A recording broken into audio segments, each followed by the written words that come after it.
mission de la santé au travail aujourd'hui, c'est le médecin du travail qui apporte du conseil au chef d'entreprise, veille à la santé des salariés dans l'entreprise. Je crois que dans les mœurs, on parle encore beaucoup de médecine du travail. Il ne faut plus parler de médecine du travail, il faut parler de service de santé au travail. Tout repose sur la collaboration entre vraiment les entreprises qu'on suit et le service de santé au travail. Pour ce faire, des sessions d'information et de sensibilisation sont organisées pour les contrats saisonniers, soit directement dans les entreprises, soit dans le cadre de regroupements.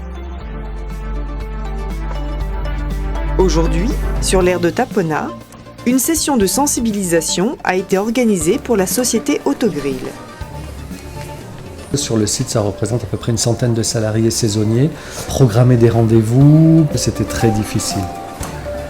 On va déjà dans l'entreprise, on va rencontrer le directeur, le responsable, pour lui demander quelles sont ses attentes, parce qu'en fonction du type de risque dans l'entreprise et du type de personnel qu'il recrute, là ce sont essentiellement des jeunes, il peut avoir des choses plus ciblées. Par exemple, là ça a été le cas, il nous a demandé de parler des substances psychoactives. Toutes ces choses peuvent impliquer du stress, des contractures musculaires, des troubles du sommeil ou digestifs.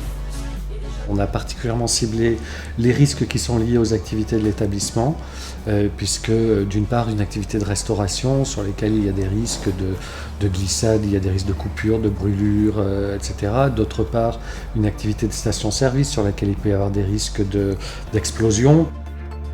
Suivant une trame élaborée par un groupe de travail interne à STVB, le médecin travaille de concert avec son équipe qui développe une présentation adaptée et personnalisée. Ces sessions sont pilotées et animées par des membres de l'équipe pluridisciplinaire entourant le médecin du travail. Et après, c'est Virginie et Sonia, donc la technicienne et l'infirmière, qui ont développé un PowerPoint, qui me l'ont présenté. J'ai dit 2-3 choses. On est un groupe, on est vraiment en confiance. L'entreprise organise chez elle, en collaboration avec les intervenants, une session collective de prévention et de sensibilisation, si bien que le personnel n'a plus à se déplacer. On leur explique pourquoi on est là, par rapport au décret et ce qu'on va faire.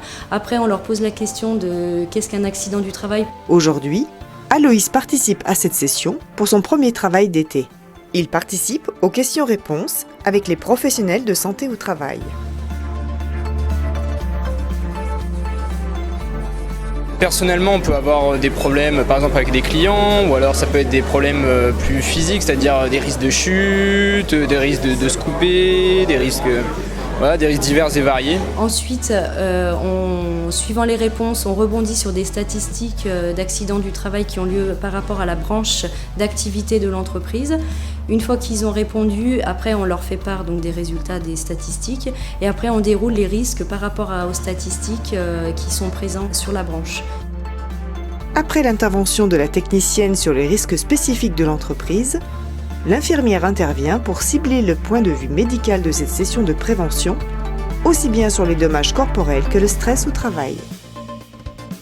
En tant qu'infirmière en santé au travail, on va plus travailler, comme vous avez pu le voir en session de sensibilisation, du point de vue médical.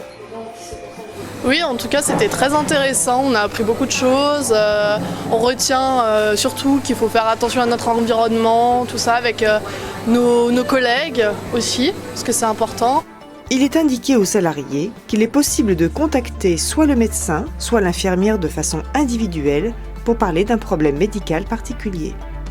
Le service de santé au travail invite tous les entrepreneurs à faire appel à leurs services pour des actions de prévention sur mesure.